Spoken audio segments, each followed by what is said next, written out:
You're watching the SNL Christmas special tonight, and it's hard not to think about one of the all-time greats on the show, Chris Farley. From what I've heard, you're using your paper not for writing, but for rolling doobies. You're gonna be doing a lot of doobie rolling when you're living in a van down by the river. Can you believe this year marks 20 years since he died from a combination of heroin and cocaine? And that same combination also led to the death of Farley's comic idol, John Belushi, another SNL star. They're just two of several celebrities who have died or struggled with opioids, a classification of drugs that includes everything from prescription painkillers to heroin. Autopsy and toxicology reports show the drugs were also in Bobby Christina's system when she was found unresponsive at her home in Roswell back in 2015. And they were also in Prince's system when he died last year. So why are we telling you about this tonight? Well, a new study shows for the first time ever, opioid deaths are outpacing breast cancer deaths here in the United States. And government researchers say the epidemic is causing the life expectancy to drop here in the United States for the second year in a row. Now, to put this in perspective, that's only happened twice before. Once back in the 60s after a bad flu season, and again in the 90s during the height of the AIDS epidemic. That's the level the opioid crisis is at tonight, and we can no longer afford to ignore it a single day more. Tonight, Natisha Lance has the three big factors in this new war on drugs.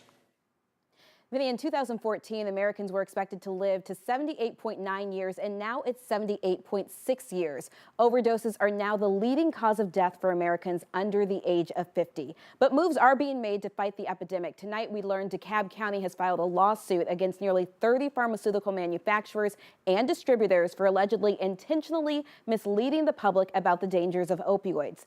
43 people in the county have died from opioids so far this year. The county wants to recoup that money it has spent and will spend in the future to combat and treat the epidemic. It's money a recovering heroin user, Lindsay Sizemore, says could help save people with addiction issues.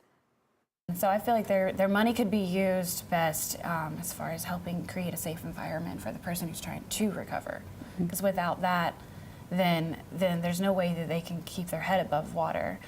Maybe even educate families of how to support the person, because we are around our families the most.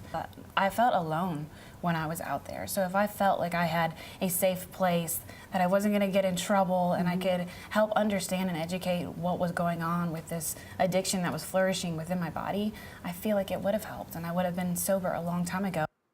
And Vinny, if you recall, Fulton County filed a very similar lawsuit back in October, wanting to recoup some of these monies that they have also put out to fight the war on opioids. All right, filing a lawsuit is one thing. Being successful with that lawsuit is another.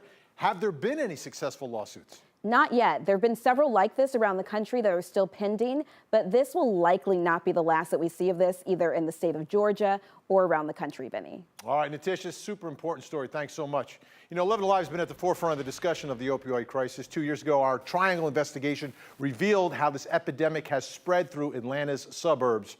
Moms, dads, neighbors, friends, and athletes have all died because of these drugs. And our series has covered everything from the pipelines putting these drugs in people's hands to their battles to break free from them. Nobody deserves this. My daughter didn't deserve it. Nobody deserves it. Nobody. The entire series is streaming right now on our website. Please take a look at it. Just go to 11alive.com and search The Triangle.